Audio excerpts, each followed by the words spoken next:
যে বই শুরুতে লেখক এই কথা লেখেন না, কিন্তু ঠিক বিপরীত হচ্ছে আল কোরআন। কোরআনের শুরুতে আল্লাহ তাআলা একেবারে চ্যালেঞ্জ করে বলেছেন যালিকাল কিতাবু লা রাইব।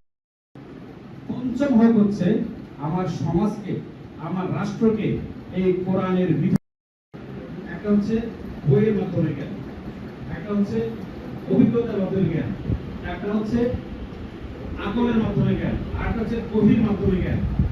কোরআনের যে জ্ঞানটা আমরা যে বলি, এই চার প্রকার মধ্যে কোনটা? গভীর মাধ্যমে জ্ঞান। উত্তরাধিকার সূত্রে পিতার টাকা পেয়ে থাকলে সেই টাকা রাষ্ট্র কাঠামোতে তারা দান করে। আমরা যেমন পার্টি চালাই নিজের পয়সা দিয়ে ওইভাবে। আর চারটি কথা বলেছেন, বাংলাদেশের 85% লোক যাদের রক্ত ঘাম এদেশের রাষ্ট্র পরিচালনার জন্য ব্যয় করা হয়। পরিচ্ছন্ন কর্মী, আপনার বাড়ির ময়লাগুলো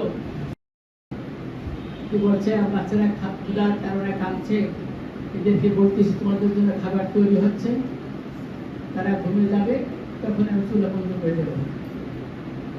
কি বলে যে তুমি খলিফার কাছে যেতে পারো নাই?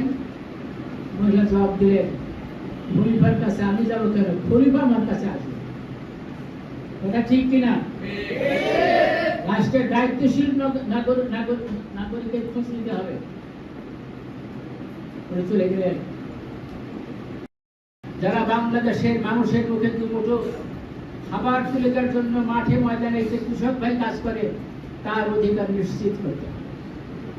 তার মানে গোটা বাংলাদেশের সমাজ চিত্র যারা পরিবর্তন করে, পরিচালনা করে, যারা ত্যাগ এবং পূর্বের নজরানা পেশ করে, তার দেশটাকে কিভাবে শোষণ করছে। 18 কোটি মানুষের এই দেশটাকে শোষণ করে আমাদের ঋণগ্রস্ত করে গেছে এবং 28 লক্ষ কোটি টাকা বিদেশে পাচার করছে। একজন ন্যায়পরায়ণ, ক্ষুধাভীরু, আল্লাহকে যে ভয় করে, আখিরাতকে বিশ্বাস করে, জান্নাত জাহান্নাম সম্পর্কে ধারণা আছে, সেরকম একটা ব্যক্তি যদি হয়, তাহলে এই লুটপাট বন্ধ হয়ে যাবে ইনশাআল্লাহ। এজন্য ক্ষুধাভীরু সৎ প্রথমে পড়ে যান, আপনারা দেখেছেন তো, দেখেন নাই? এরপরে উনি আবার উঠলেন, আবার পড়ে গেছেন, আবার উঠে বসলেন, বসে বক্তব্য রাখছেন। উনি 8টা কথা বলেছেন।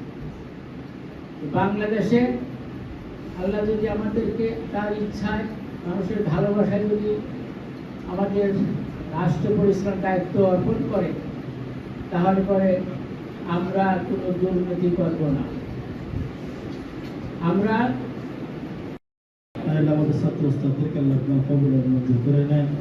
আল্লাহ এই প্রতিষ্ঠানকে আল্লাহ আপনার কবুল আর মঞ্জুর করে নেন। আল্লাহ এই প্রতিষ্ঠানগুলির যত জরুরি ছিল আপনার ফাসালকে আল্লাহ আপনার পুরো করে দেন। আল্লাহ মেহেরবানি করে আপনার সকলে মিলে জোরকে মহব্বত সাথে এই সুন্দর দেশটাকে যেন সুন্দরভাবে করতে পারে সেই তৌফিক আল্লাহ করেন। আল্লাহ হিংসা মুসলিম দুষ্টামি ষড়যন্ত্র করে ষড়যন্ত্র